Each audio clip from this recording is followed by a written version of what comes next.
Thank you, thank you, thank you. That's a very warm welcome. We appreciate it when you guys, again, give us the nice warm wake-up welcomes like that. I really appreciate it very much. Hi, good morning, you guys. My name is Monty Henry, owner of DPL Surveillance Equipment. We're a full-service surveillance and security equipment company. We have lifetime guarantees and warranties on all the products. Thanks again. We have 24/7, 365 tech sales and customer support. We have the largest inventory of items that not only can you buy, but you can rent as well. A lot of customers are using the rental program as a rent-to-own or creative financing program.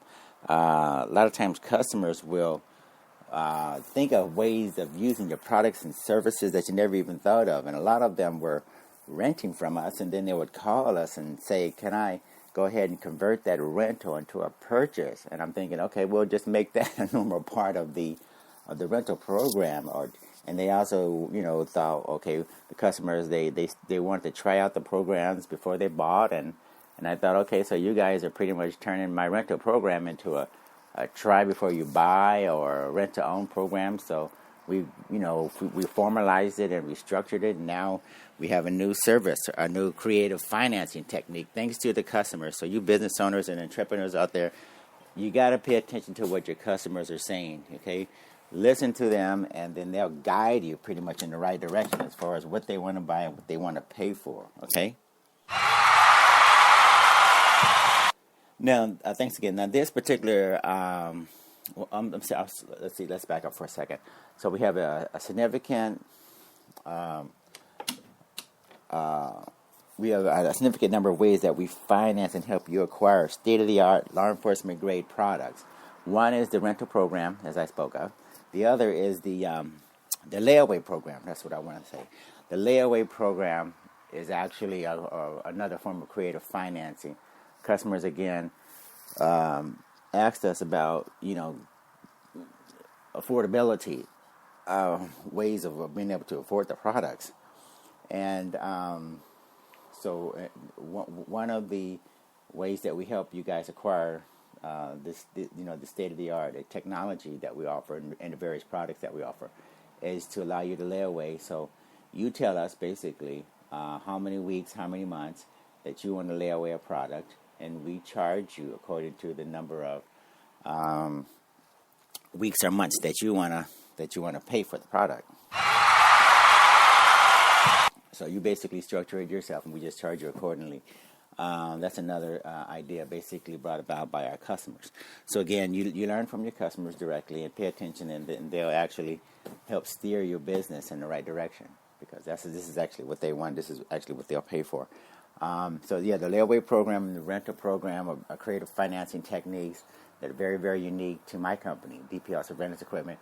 And, we have an extensive collection of demonstration videos. Go to the video library, watch us demonstrate the bug detectors, the Nanny cameras, the GPS trackers, the audio listening devices, digital voice recorders and video recorders, and then when you get through with that, go over to the articles directory. See, a lot of people are familiar with the articles directory, obviously. The articles directory will talk about all sorts of neat topics that we think a lot of you have really expressed an interest in, actually, over the years. You guys asked us about cell phone intervention, in terms of, cell phone interception prevention. People are curious in terms of how do I prevent someone from tapping into or bugging my cell phone, and we're talking about that in the articles that we've written up. We're talking about spy phones. We're talking about GPS jammers and cell phone blockers.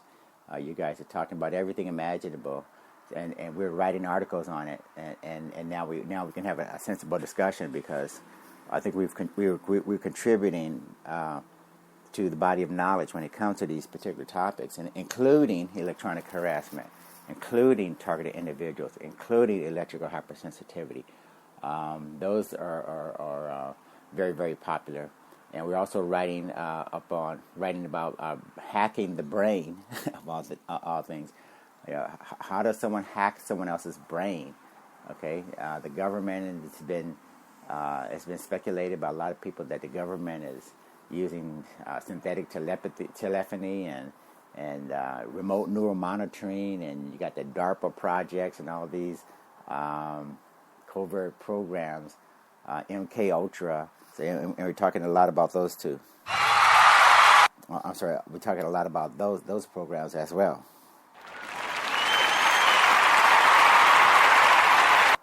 Thank you. And last but not least, we have an extensive anti-terrorist inventory of items.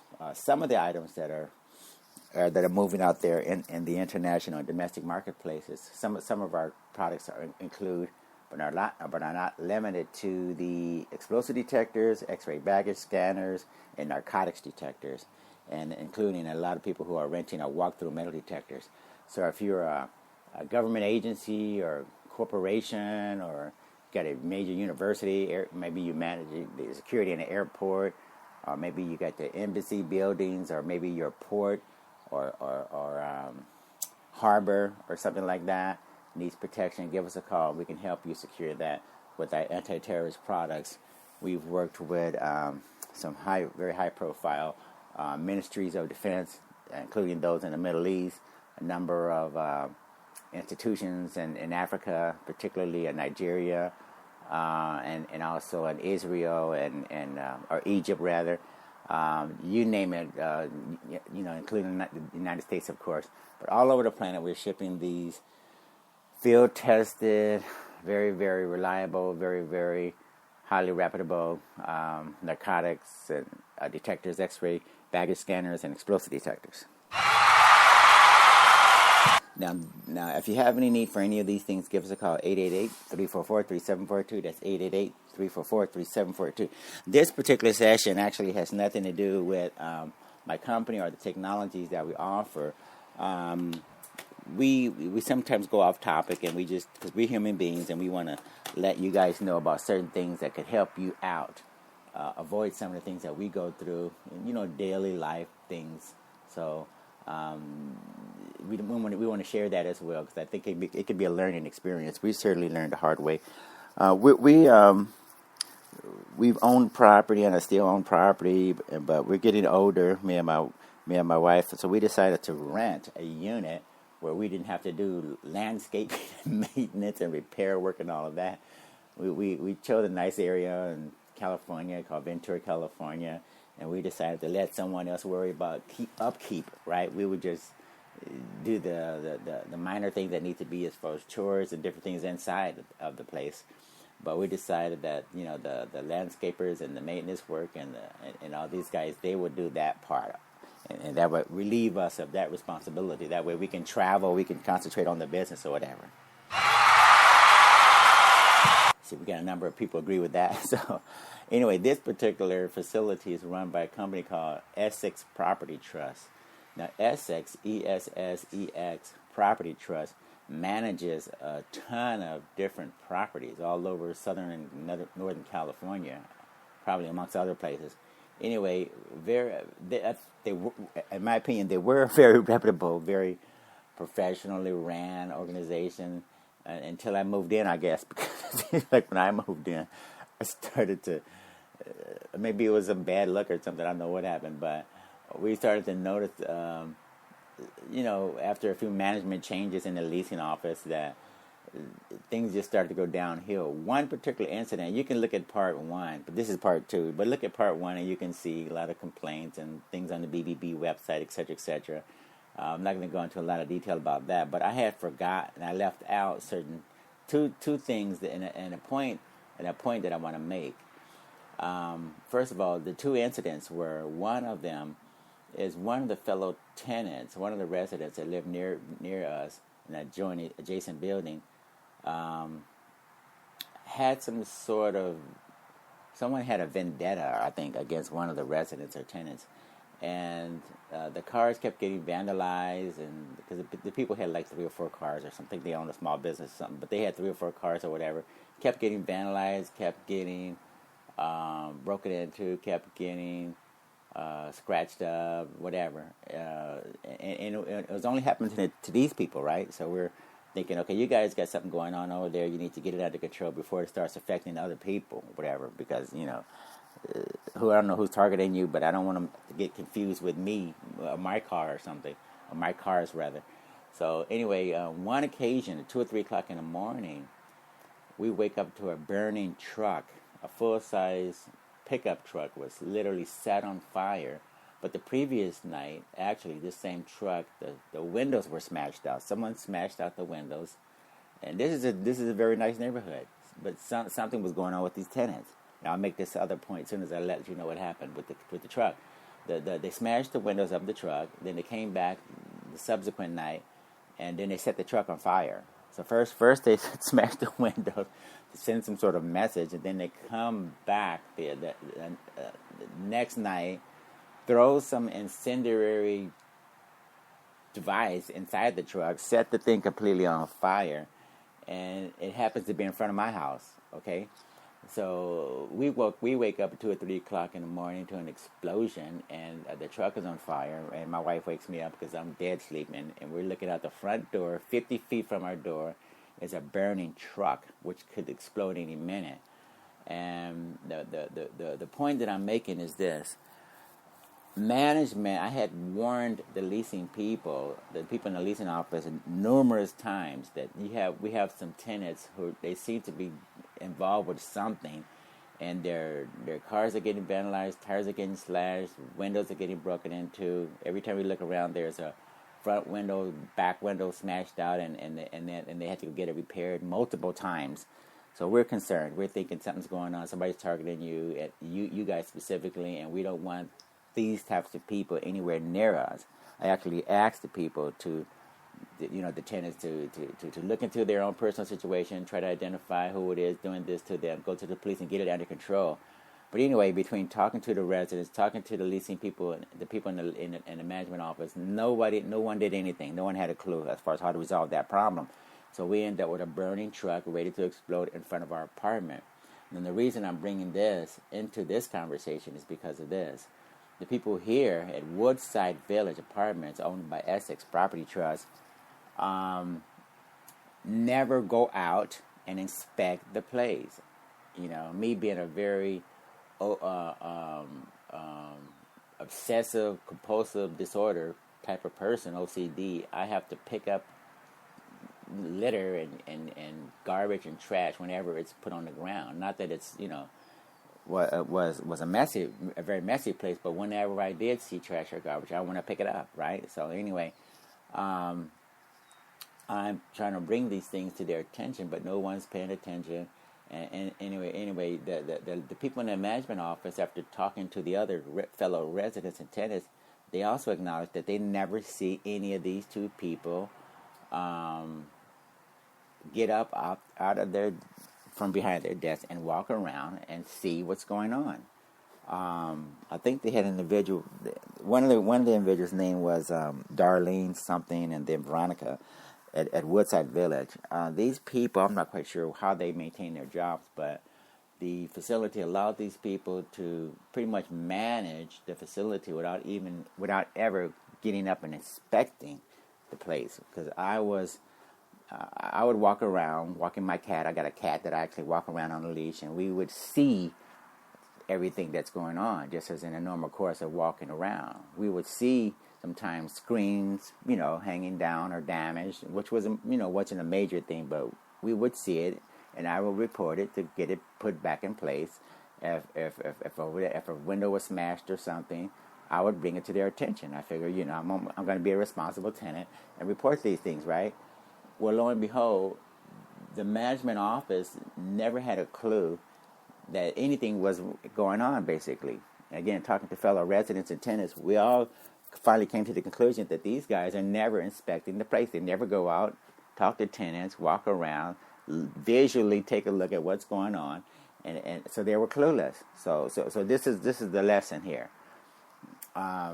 If you move into any apartment complex, any multifamily type of structure, when you're interviewing them, like they're interviewing you, ask them, how often do you tour the facility?